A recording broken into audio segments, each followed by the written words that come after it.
Manny Pacquiao, never one to mince words, delivered some heartfelt advice to Terence Crawford as he prepares for the most ambitious task of his career, moving up 2 weight classes to take on Canelo Alvarez. Pacquiao, who knows a thing or two about defying expectations across divisions, underlined the necessity of Crawford focusing on his speed. Not just sustaining it, but improving it. Speed, along with the correct strength training, could make the difference. Pacquiao didn't sugarcoat it. Canelo has the advantage simply because Crawford is the one moving up, not the other way around. But with speed, technique, and precision, there's still a window for Crawford to pull off the impossible. In a moment that sent tremors across the boxing world, Pacquiao suggested that stepping up isn't just about increasing weight, it's about modifying your entire plan.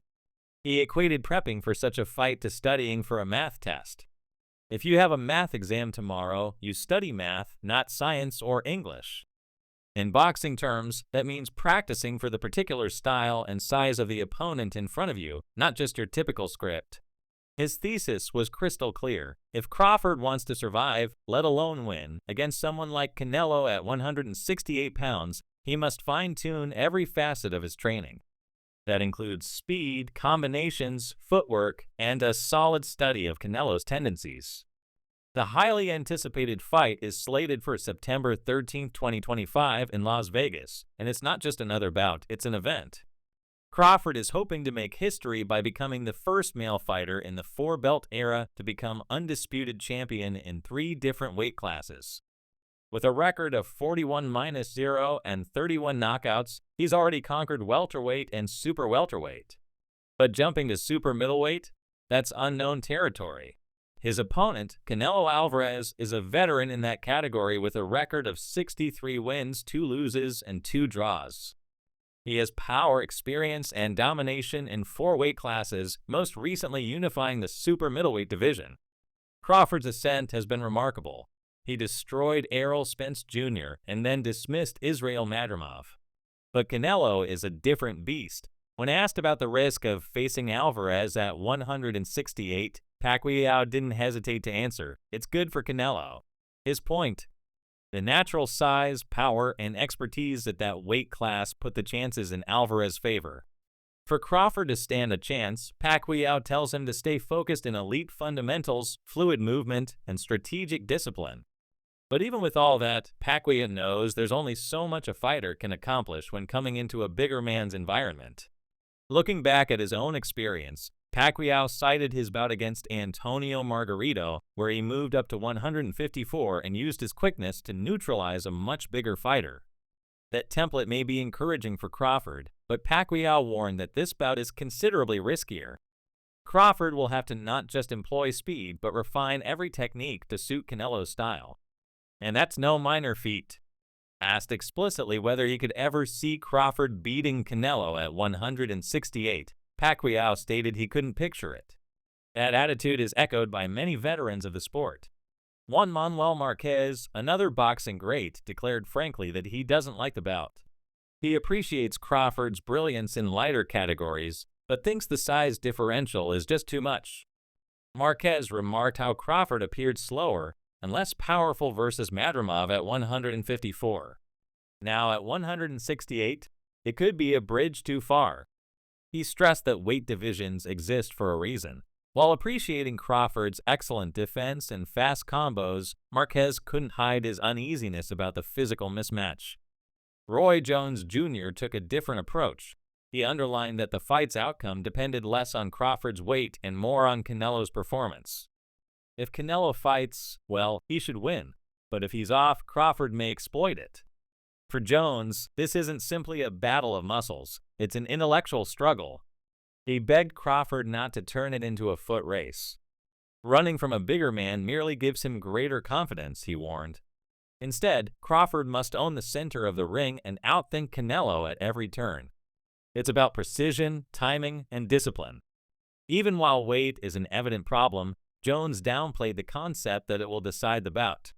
According to him, what counts is if Crawford can take Canelo's punches and respond with his own kind of strategic aggression. Jones believes that Crawford's skill level can bridge the size gap if he fights wisely. Jim Lampley echoed their sentiments but leaned slightly toward Canelo. He acknowledged Canelo's evolution from the young man trounced by Floyd Mayweather to a shrewd, battle-hardened fighter with world-class counterpunching and body strength. Lampley compared Crawford's versatility to that of Sugar Ray Robinson, stating his ability to adjust stances and shift gears mid-fight is remarkable. But to win, Crawford has to box virtually a perfect bout. There's no margin for error when the man across the ring can knock you out with one shot. Joe Rogan laid over the mechanics of the matchup on his podcast. He pointed out how rare it is for a boxer to jump 2 complete weight classes and still dominate. He admired the old-school training methods that emphasized finesse and movement above brute force, comparing it to the likes of George St. Pierre. And while Rogan is thrilled by the contest, he, like many, wonders how Crawford planned to absorb the kind of force that Canelo brings to the ring. Popular analyst Showbiz The Adult feels Crawford would need a lifetime of expertise packed into one camp to fight a guy like Canelo. He pointed out that Canelo's opponents at larger weights bring a new kind of violence and intensity, something Crawford hasn't faced with yet. For him, it's not just about Crawford's talent, it's about whether he can withstand the punishment. Andre Ward stands firmly in Crawford's corner. He believes in Crawford so much that he claimed he'd bet the house on him. Ward isn't naive about the weight battle, but thinks no one has broken Crawford's will yet. Until someone proves otherwise, he's backing the man with the better mind and deeper grit. Ward has little faith Crawford can figure it out, even at 168. As for Crawford himself, he's all in. He calls this the biggest event of his career, emphasizing that it's not about money, it's about legacy. He's not simply fighting for titles. He's attempting to etch his name into boxing history. The possibility to become unchallenged in 3 different weight classes is something no male boxer has done in the 4-belt era. He feels the Canelo bout will be the most significant event in boxing in the previous 20 years. He's focused on the now, disregarding the concept that this is a stepping stone to another fight.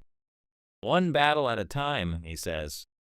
Some fans and critics still wonder if Canelo has regressed. Crawford doesn't buy it. He feels Canelo is still dangerous, but certain boxers have simply done a fantastic job of neutralizing him.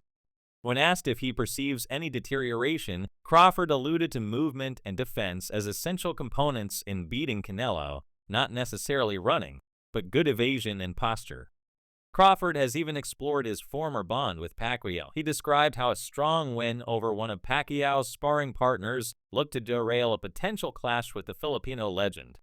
Crawford now believes Pacquiao may have avoided the match because of how dominant Crawford appeared. Though he appreciates Pacquiao's position in history, he says his own career is determined by his individual accomplishments and not by anyone else's shadow. Still, tensions continue. Crawford has thrown subtle shade at Pacquiao's career, indicating that some of his laurels may have come with an asterisk. He alluded to the controversy surrounding drug testing and how Pacquiao's knockouts dried up once he began complying with testing regulations. These are not comments spoken lightly, but they indicate the fire still blazing inside Crawford, especially as he prepares for the most vital fight of his life. So what's the final verdict? Can Crawford's skill, speed, and cerebral acuity overcome the sheer bulk and power of Canelo Alvarez? Or will Alvarez, with his years of expertise, ironclad chin, and powerful body blows, remind everyone why weight divisions exist? Some say if Crawford wins, he should retire right then and there, nothing more to prove. Others think that even if Canelo wins, doubts would linger because of the size mismatch.